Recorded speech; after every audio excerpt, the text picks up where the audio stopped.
মহাখালী সাততলা বস্তিতে আগুনে পুড়ে গেছে প্রায় ৩০০ ঘর। ১.৫ ঘন্টার চেষ্টায় আগুন নিয়ন্ত্রণে আনে ফায়ার সার্ভিসের ৮টি ইউনিট।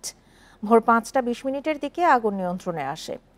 বস্তির পাশের এক ভাঙাড়ির দোকান থেকে আগুনের সূত্রপাত বলে জানিয়েছে স্থানীয়রা। তবে তদন্তের পর প্রকৃত কারণ জানা যাবে বলছে ফায়ার সার্ভিস। এর আগে স্থানীয়রা জানায় রাত ৩টা ৪০ মিনিটের দিকে আগুন লাগে। সাথে সাথে ফায়ার সার্ভিসকে খবর দেয়া হলেও তাদের ঘটনাস্থলে পৌঁছতে প্রায় আধা ঘন্টা সময় লাগে।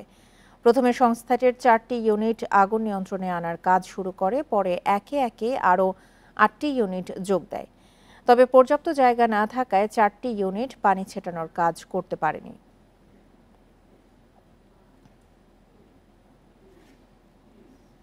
আগুন নিবানোর অনেক চেষ্টা করছিল, আগুন কম ছিল তখন। গেট যে দোকানের ভিতরে আগুন লাগছে ওইগুলো আপনার একটু তালা মারা ছিল, তখন আমরা গেছি আগুন নিবানোর লেগে ভাঙচুর করার চেষ্টা করছিলাম। তো এমনিতে পানি মারতে কিন্তু আগুন নিবানোর কোনো সম্ভব হয়নি। মাল সামানা সব লেগে শেষ হয়ে গেছে, কিছুই নেই, খালি ব্যাগটা নিয়ে কোনো রকম বাইরে আইছি। এটা কতদিন পর পর এখানে আগুন লাগে, এটা মিটার ঘর থেকে এই আগুনের সূত্রপাত হয়েছে। এ নিয়ে আরো জানাতে যোগ দিচ্ছেন আমাদের সহকর্মী হাসান মিসবা। মহাখালীর সাততলা বস্তিতে এর আগেও তো আগুন লেগেছে। আজকের আগুনের ঘটনার সূত্রপাত আসলে কোথা থেকে, আর এই মুহূর্তে আপনি কি অবস্থা দেখতে পাচ্ছেন? এই ঈদে জামা জুতো অ্যাক্সেসরিজের ডিসকাউন্ট।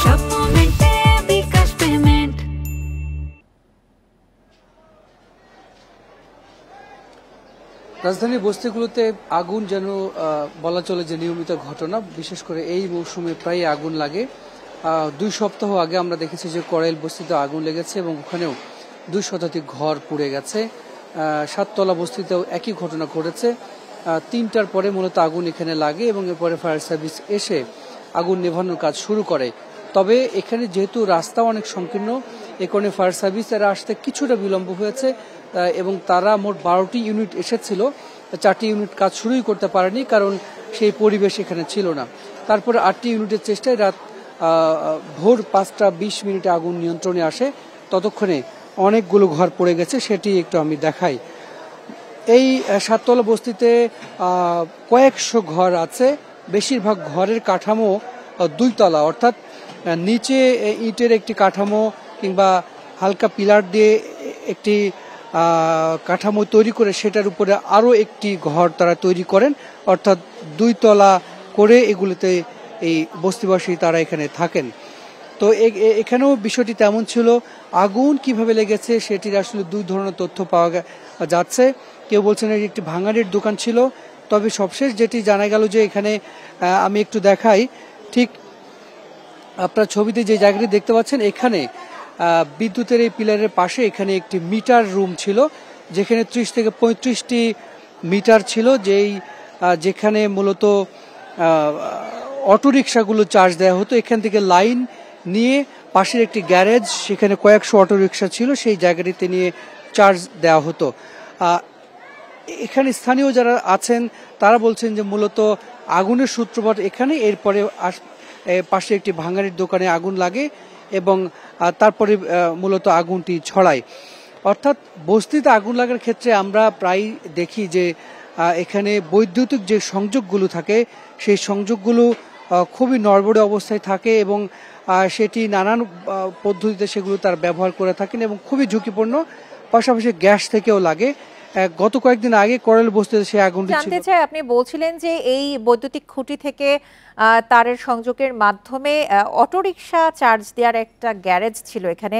এই বস্তিতে যখন আগুন লেগেছে সেই গ্যারেজও কি পুড়ে গেছে?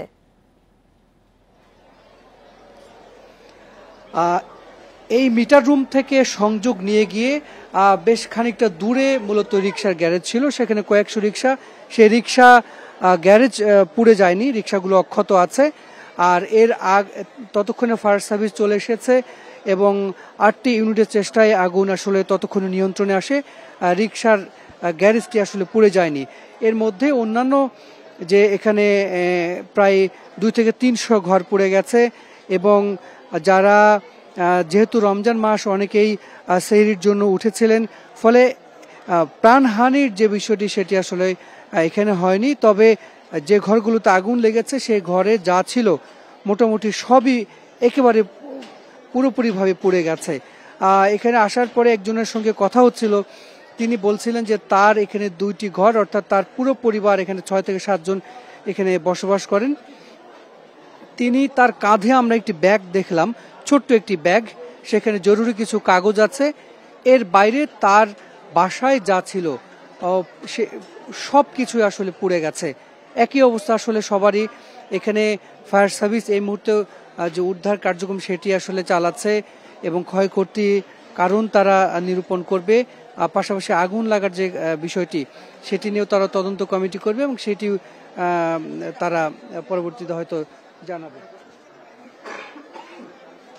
তবে এখানে যে বিষয়টি বস্তিবাসী বলছেন যে বস্তিতে বৈদ্যুতিক যে সংযোগগুলো থাকে সেই সংযোগগুলো নিয়ে তারা একজনের হয়তো ভুল হয়, সেই ভুলের মাসুল আসলে সবাইকে দিতে হয়।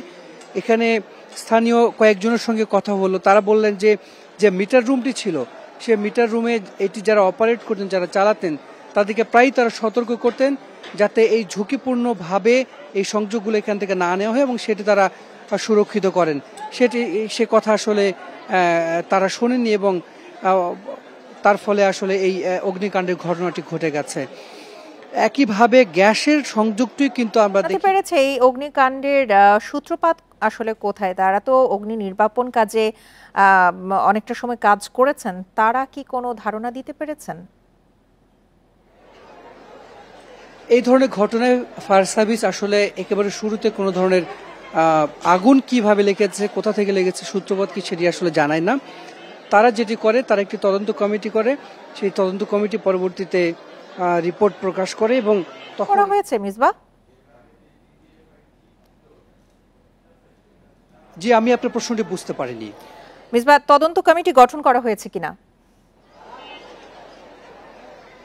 তদন্ত কমিটি করা হয়েছে। ফায়ার সার্ভিস বলেছে যে তারা একটি তদন্ত কমিটি করেছেন। সেই তদন্ত কমিটি মূলত পরবর্তী যে প্রক্রিয়াগুলো এখানে আছে, আগুন কিভাবে লেগেছে সেটি তারা দেখবেন। এবং এখানে আপনাকে আরেকটি তথ্য বলি, বস্তিতে ছবিতে হয়তো আপনি দেখতে পাচ্ছেন যে ফায়ার সার্ভিসের সাথে অনেক মানুষ এখানে স্থানীয়রা কাজ করছেন। আগুন নিভানোর ক্ষেত্রে এই ধরনের সংকীর্ণ জায়গায় আসলে ফায়ার সার্ভিসকে বড় বেগ পেতে হয় যে তাদের পাইপগুলো টানা, পানি সংগ্রহ। এবং আমি যে ভবনে দাঁড়িয়ে আছি, এই ভবন থেকে পানি সংগ্রহ করা হয়েছে। স্থানীয়রা বলছিলেন যে এই ভবনটি পানি না পাওয়া গেলে আগুন আসলে আরো অনেক দূর ছড়িয়ে পড়তো। সব মিলিয়ে এই বস্তিতে ফায়ার সার্ভিসের পক্ষ থেকে প্রশিক্ষণ দেওয়া হয়েছে। অনেক তরুণ আছেন যে তরুণরা এই আগুন নিভানোর ক্ষেত্রে বেশ সহায়তা করেছেন। মহাখালীতে 7তলা বস্তিতে আগুন লেগেছে, এ নিয়ে বিস্তারিত তথ্য জানাচ্ছিলেন আমাদের সহকর্মী হাসান মিসবাহ।